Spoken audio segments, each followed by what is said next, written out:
po yan. Maraming salamat po.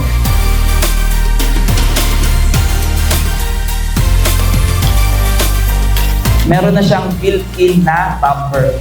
So, naka-built-in na po yung bumper niya, kaya meron na siyang, so meron nga ng hampa.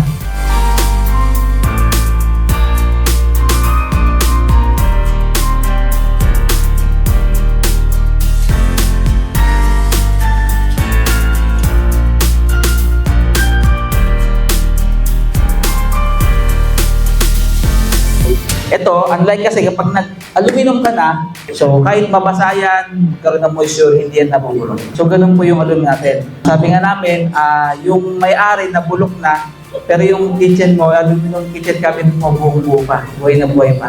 Mamanahin pa ng mga kaapu-apuhan, no?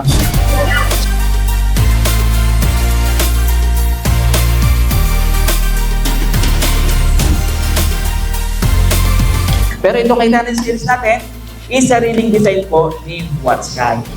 Okay? So, unahan muna kayo ha. Itong 800 series natin is patented po siya. Okay, ano po yung patented? Ibig sabihin, nakaregister po itong profile na to sa pangalan ni Watsky. Hindi na siya pwedeng kopyahin ng ibang mga supplier. So, 800 series, fixed and sliding window. Bakit kaya fixed and sliding window siya? So, syempre, di ba, ang normal na orientation natin sa sliding window is dalawang sliding panel. So ito po, automatic, ang system niya, isang fixed and isang sliding lang. Okay? Wala nang iba. I-compare natin una is yung lapad ng frame. Okay? Kung i-compare natin sa frame ng 798, syempre, mas malapad itong bagong 800 series fixed and sliding window. So ito yung lapad ng 792 trucks, ito yung lapad ng 800. And compare naman sa lapad ng 900 series, 2 trucks, wala tayong tirang 2 trucks eh. Mas malapad siya ng konting-konti sa 900. Siguro mga 0.5. Pero kung titignan nyo, halos pares lang sila ng lapad. Okay? Ano kayang pinagkaiba? So yung lock style niya, may kita nyo dito, meron na siyang rubber. Okay, nandito na yung rubber, dalawang side, may rubber yan. Kasi yung jump natin, wala na jump rubber. So naka 50 vinyl na yung rubber natin. 50 vinyl or kung gusto natin ng mas high-end na rubber, meron tayong tinatawag na EPDM rubber. So ayun yung high-end na rubber. Pang long lasting po talaga yun. The silicone type siya. Next is yung seal. Yung seal nito is mas pinalapad. Mas malapad na yung seal ng 800 series compared sa seal ng 798 at saka 900 series. No, okay, sige, sabihin ko na rin, since ang accessories po kasi neto is same lang din sa 900 series. So, same lang yung roller niya, yung 4 guides niya. Okay, so same lang, wala ka ng ano, hindi ka na, kaya hindi nga siya ganun makomplikado eh. Pero since sabi ko nga, mas pinalapad yung seal niya, kasi para yung roller ng 900 series is mas fit na dun sa seal. Sa puncher, ayan, sige sabihin ko na sa inyo.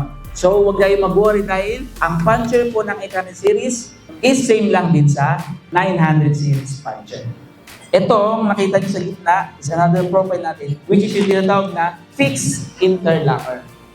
Ito, nakikita nyo ang hawak ko, ito yung nadagdag na profile niya. Yung isang cover and meron siyang base. Hindi lang sikita rito eh. Next is sa sliding door. Madalas kasi sa storefront kasi parang ano eh, isang fixed glass sa isang sliding. Okay, so perfect siya pang storefront. Next is 4 panel. Okay, perfect siya pang 4 panel. So fix, slide, and fix. Meron tayong client A.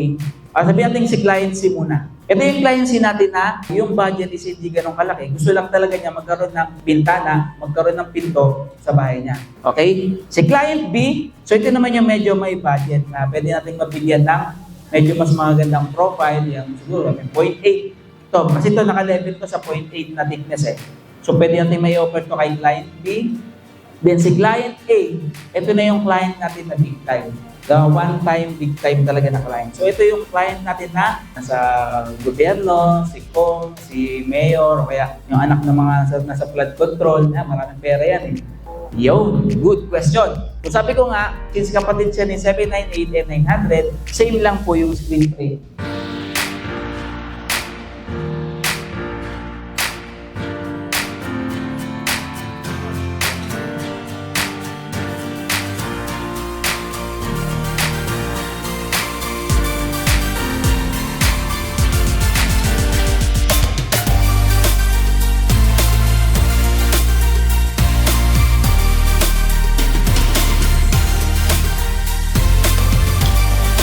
Batang-bata. Early bird ay batang-bata, parang si Madam. Wait lang. Thousand ng bago. 800 series natin na 4-5. Sana po, meron tayong natutunan at magamit natin ito para sa ating pang business. Okay? So para magkaroon tayo ng mas malaki pang profit margin. So kumita tayo, huwag natin isipin yung na pang araw-araw na, isipin natin yung mas malawak pa. Okay? So yan, maraming salamat po sa ating lahat. Thank you so much. Tayo, palakpakan po natin sila Madam at sila Sir para sa ating free seminar na to. Yan. Okay? Pwede ba tayo tumayo ulit lahat? Okay? Okay, tayo lahat. Okay, ulit. Basta luminom! Basta luminom! Basta luminom! Marty!